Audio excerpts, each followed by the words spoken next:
Welcome back to the Squared Circle Psychobabble. Michael Valenti alongside Ralph Valenti. It's time now for our Shoot or Work segment where we take the weekly wrestling rumors and tell you if we like it or think it's going to happen. We say shoot. If not, we say work. Simple as that.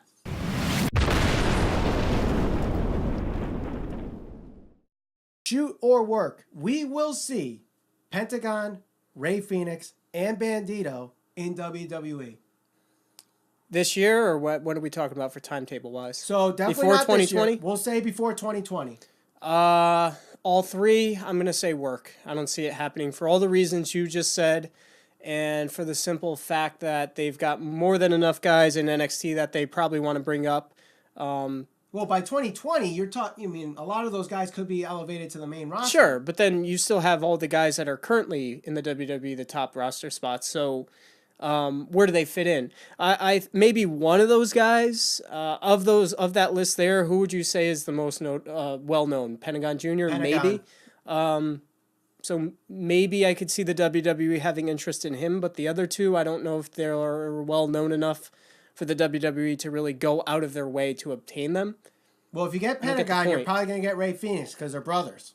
Well, the point I'm trying to make is, if WWE is going to deliberately go out of their way and acquire somebody who's currently under contract, they're going to want to make sure there's some type of return on investment there, which means that the person has to have some type of value has to bring some type of value back to the WWE. I mean, you're talking about the next generation of Rey Mysterio.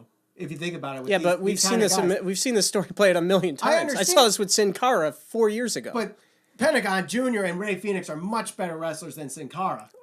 But Sin Cara still had a big... Wasn't Sin Cara like the biggest wrestler in the Lucha Libre scene whenever he debuted in the WWE? Right. That's the point I'm trying to make. Like, I've seen this story play out before, so... I understand that, but we're talking about a guy who just had a match at All In with Kenny Omega. Sure. And it was a great match.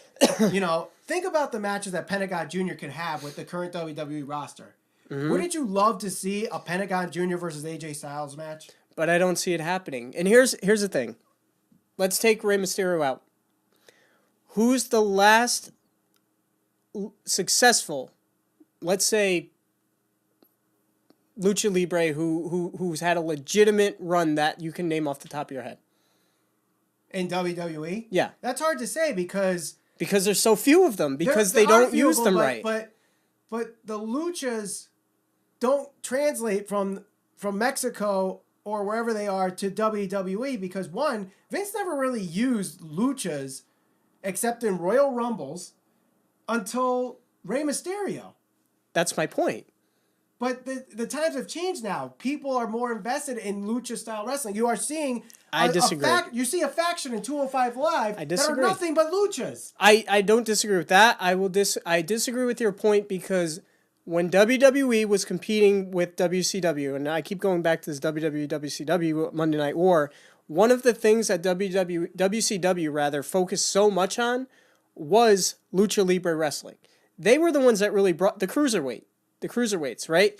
So it's either WCW or ECW. Both of them had some really talented guys on both their rosters. Aside from Rey Mysterio going to the WWE, there's very few guys. I can't even think of one off the top of my head. It depends who you look at. Maybe Alberto Del Rio, I guess. He was a lucha. Yeah, and Andrade Cien Almas. Vince loves Andrade Cien Almas right now. He had a great NXT run. Let's see what he does in the main roster. Well, if you believe what they're saying, that Vince loves Cien Almas and he wants to put him in a main event spot in this upcoming WrestleMania. Well, that's a hell of an assumption, so that's what I'm saying. Let's see what happens. His career has to play out. He's awesome. He's one of my favorite guys that I think has a really big future ahead of him, but my main point is this. WWE has not proven to me that they'll get behind a Lucha Libre wrestler the way they've gotten behind Rey Mysterio.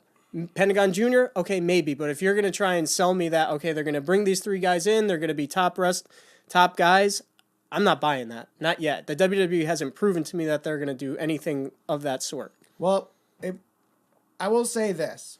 The reason why luchas do not succeed in WWE, with the exception of Rey Mysterio, and if you want to say Alberto Del Rio, is, one, they don't speak English, and two... Some.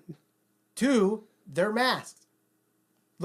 So Alberto Del Rio, they took the mask off and he became a main event person. Cien Almas has been unmasked. He's had a great NXT run, and it looks like he is on his way to at least test run a big push on SmackDown. Yeah. Rey Mysterio, he spoke English, and at the time, he was at the right place at the right time for his main event push because, it was right after Eddie passed away. They wanted to put a Latino, to kind of put it in full circle as being this, Eddie Guerrero and Rey Mysterio having this great relationship.